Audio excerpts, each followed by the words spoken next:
Okay, funny thing happened.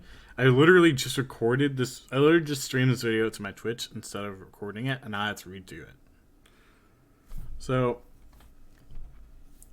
I was gonna cover: should you buy a pre-built PC or build your own? I'm like, hands down, build your own. Pre-built's a yes and a no. They're if you're buying it from Best Buy, Target, Walmart, they're typically going to be absolute garbage. If you're gonna want to buy an iBuyPower or CyberPower so bad, buy it from the companies that actually produce it. Get it custom ordered, and tell them what you want with it. Good companies are NZXT, iBuyPower,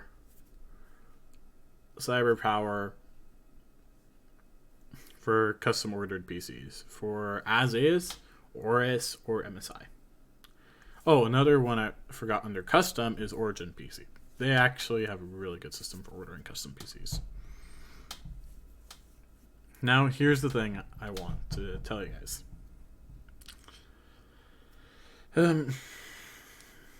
I would rather build my own PC, especially when you're doing two PC setups. You want things tuned a certain way. I would probably end up wiping my original operating system if I, yeah, like that bad.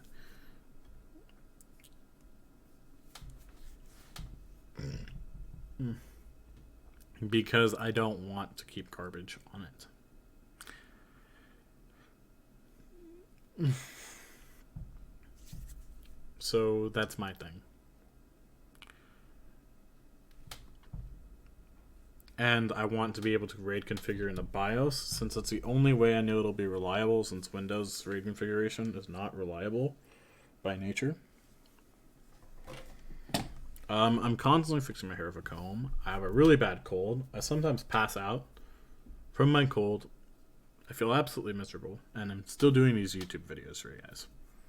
But yeah, I do not recommend buying a pre-built PC. You can, but you need to know what you're going to work with. Either tell them what you want when you custom order it, or for gaming or streaming. And the short answer is yes and no. It depends. And the long answer is I'm gonna have to do a lot of freaking work to it if I get a pre-built, okay, or I'm gonna have to custom order it. I just rather build my own. I'd rather build my own every single time. Like, unless I got a peripheral unless I got a PC sponsor, and then, yeah, I'm talking about sponsorships in like 2-year Andy zone, okay? Like, yeah, like I'm that 2-year Andy for now. Not literally to Vera Andy. My name's actually Josh. I go by VenomousNinetails. But yeah, and also my branding's not done. I always hire my own artist and for my branding, and I always come up with the original concept. You see, I pay them to bring my concepts to life. So if you want good artists, and video editors, I'm gonna compile my own list of them. I prefer hiring off Twitter, opposed to hiring off Fiverr, though I have met some Fiverr guys I do like, so I will link their Fiverr profile if they do good work for me. And obviously, I'm going to specify their Fiverr user. It's a Fiverr username if they're not on Twitch or Twitter. Or actually, no, I'll just link them, and when you click the hyperlink, it'll take you there. So forget that. I'm not going to label it. Like, I have 3 emotes. They're made by Skybeeb. She is awesome. Go with her. I'm going to hire a couple different emote artists over the course of everything, but she does really good work, and I want at least another 3 emotes from her when my channel takes off. Now, Little Bumble Bear did my panels and my offline screen. She also goes by Kristen. So she does good work.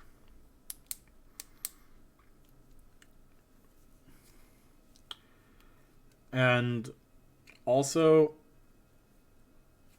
I'll make another video dedicated to that. But yeah,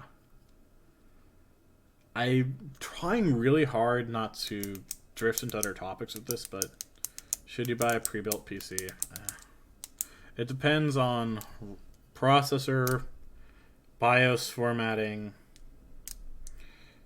It depends on processor, BIOS formatting, RAM, brand and capacity and frequency and latency, GPU or graphics cards,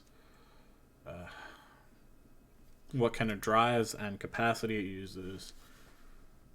And personally, I like Western Digital.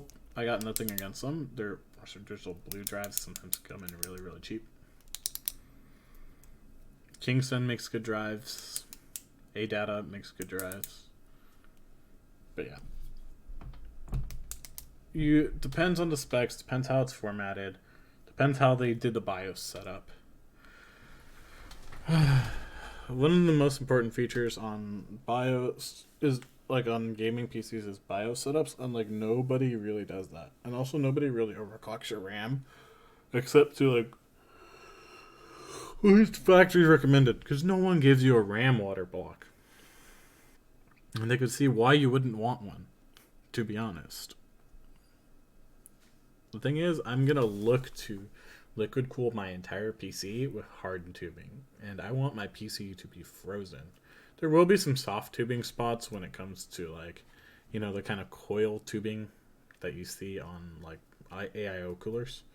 I am going to use some, like, coil tube AIO coolers or flex tube AIO coolers within a PC that is not AIO'd. What it does is that's space that I don't have to put like an actual pump. So what'll end up happening is, let's say I want to drip let's say I want my water block to drip directly into my graphics cards. I could do that. And then it'll take the pump from my graphics cards throughout the whole system. Or I could have my pump and reservoir, and it'll take it and pump it into my CPU and pump it out. Or I have it go into my CPU's radiator. Once that's full, it pumps through the AIO. But you do have to drain it if you get an AIO. That's the other thing. It's meant to be all in one. So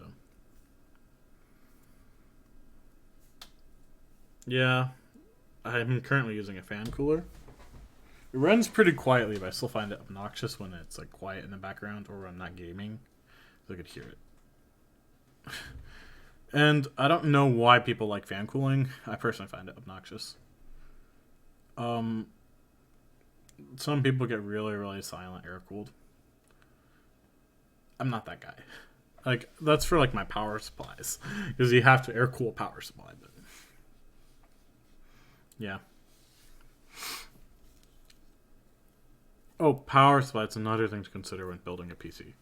I like aftermarket modular power supplies, which I really don't have on my PC, because it's against an iBuy power. So I bought at Best Buy, a Best Buy PC. So yeah, if you're tech savvy and are willing to put in the extra work, or you're willing to become tech savvy and put the extra work into becoming tech savvy and extra work into putting together your PC, I definitely recommend building your own PC. And don't forget your anti-static discharge straps. Lates.